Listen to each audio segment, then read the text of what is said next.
For today's video, gagawa tayo ng ating adobo phone case gamit ang ating polymer clay. So, lahat pala ng mga materials na gagamitin natin ngayon ay ilalagay ko sa comment section. Pwede kayong umorder sa mga store na pinagbibilan ko. Gumamit nga pala ako ng pasta machine para mapadali natin ang ating pag-knead sa clay. Kasi pag kamay lang yung ginagamit ko, laging sumasakit yung mga braso ko. So, ang gamit ko dyan is number 3. Then, pinlat ko yung polymer clay sa phone case para matrace ko yung size na gagamitin lang natin para sa ating design. Yung polymer clay para dito is pinold ko by 2 para medyo makapal yung magiging gagamitin nating clay. Kasi gagawa tayo ng parang meat sa adobo. So, yan. Kinat ko lang muna yung side niya. Then, nag-trace ako ng mga meat, yung mga laman ng baboy. Yan. Tinatrace ko siya kung saan ko siya ipi-place. Sa banda ko siya ilalagay. And then yan. Saka natin yan i-cut after. Para hindi tayo malilito kung saan natin i-pwesto yung mga ingredients and mga kailangan sa design na gagawin natin. Yan.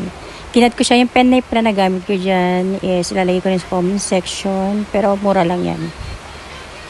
Tinace ko siya para alam ko kung hanggang saan lang yung clay na gagamitin natin. So, kahit ano naman yung gusto nyo, kung gusto nyo mag-print kayo ng paper or ganyan kagaya ng ginagawa ko. Masanay kasi ako sa ganito. Then, gagawa na tayo ng texturing sa ating clay. So, ganyan yung ginagawa ko para malagyan ng texture yung ating ginagawang mga design. Pero, pwede naman kayong gumamit ng molder after yan para hindi na kayo mahirapan or paulit-ulit sa ginagawa nyo. So, check nyo lahat, both side, kung tama yung mga design na ginagawa nyo. Pero, ito yung technique na aking ginagawa. Yan, nilalagyan ko lang siya ng details. Then, after that, i-arrange natin siya sa tamang pwesto niya, pero hindi pa rin siya nakabake. Para, make sure lang natin na tama yung ating mga ginawang design at hindi tayo nagkamali sa sukat or laki or hindi natin siya nabago habang tinitexturan. So, yan, i-arrange lang natin siya lahat. After natin ma-make sure na tama na yung placement ng ating mga ginagawa, kukuha tayo ng soft pastel na color skin earth tone. Yung soft pastel na ginagamit ko ay nakalagay sa ating comment section para madali nyo mahanap. Yan. Iano ko yung link dyan kung saan ko siya nabili na store. Ayan. At dahan-dahan ko na nilalagay yung mga soft pastel. Bali, pinas forward ko na to guys para mas mabilis. Kasi pagka normal video lang, medyo matagal kasi itong gawin. So, ayan. Sa mga nagtatanong bakit soft pastel muna nilagay ko, ito kasi yung parang shading color na ginagamit natin para medyo realistic yung color na design. So, ito yung ating finished product for pastel. Pero kulang pa yan. Pipinturahan pa natin yan and lalagyan pa rin design.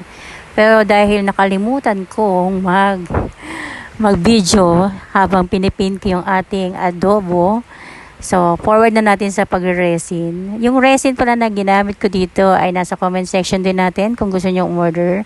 Yan, nasa comment section lang siya. Then, check nyo lang yung link. Bali, yung resin na ginagamit ko dito is gusto ko siya dahil madali siyang matuyo and then madali siyang gamitin. So, ini-spread ko lang. Yung color pala for resin is nakalagay din sa comment section. So, ini-spread ko lang yung resin. Bali, 2 coating tong ginawa kong pag-resin. Bali, ito is first coating pa lang.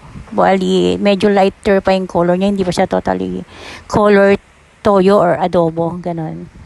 Bali, ginawa ko lang siya munang texturing. Tapos, later, pagka natuyo na yung unang coating natin, saka natin ilalagay yung darker. So, yan. Nakikita nyo naman.